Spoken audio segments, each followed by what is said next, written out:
দীর্ঘ সময় ধরে বাংলাদেশ পুলিশ যে চেহারায় পরিচিত, আর এক সপ্তাহ পর সেই পুলিশকে দেখা যাবে এক নতুন রূপে। দীর্ঘদিনের পরিচিত নীল ইউনিফর্মকে বিদায় জানাতে চলেছে বাংলাদেশ পুলিশ। আধুনিকতা, পেশাদারিত্ব এবং দৃঢ়তার নতুন প্রতীক হিসেবে এবার পুলিশের আনুষ্ঠানিক রূপ ধারণ করবে লৌহ বর্ণের ইউনিফর্ম। 15 নভেম্বর থেকে মহানগর ও বিশেষায়িত ইউনিটের পুলিশ সদস্যরা দায়িত্ব পালন করবেন এই নতুন রঙের পোশাকে। নতুন ভাবনার মিশ্রণে তৈরি এই নতুন ইউনিফর্ম কেবল রং বদলাচ্ছে না, এটি বদলে দেবে পুলিশের চিরচেনা চেহারা ও উপস্থিতি।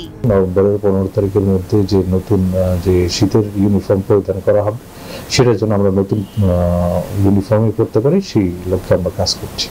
15 নভেম্বর থেকে মেট্রোপলিটন পুলিশের সদস্যরা নতুন পোশাকে হাজির হবেন। স্বরাষ্ট্র মন্ত্রণালয়ের নির্দেশনায় নির্বাচনের আগে সকল বাহিনী যেন আধুনিক এবং পরিচ্ছন্ন লুকে জনগণের সামনে দাঁড়াতে পারে, সেই লক্ষ্যেই ধাপে ধাপে নতুন ইউনিফর্ম বিতরণ শুরু হচ্ছে। প্রথম পর্যায়ে মেট্রোপলিটন পুলিশ, এরপর দেশের সব জেলা পুলিশ ধীরে ধীরে নতুন পোশাক পাবেন। ইউনিফর্মের রং ও কাপড় নির্ধারণ করা হয়ে গেছে, যা পুলিশকে আরও প্রফেশনাল ও পরিচ্ছন্ন রূপ দেবে।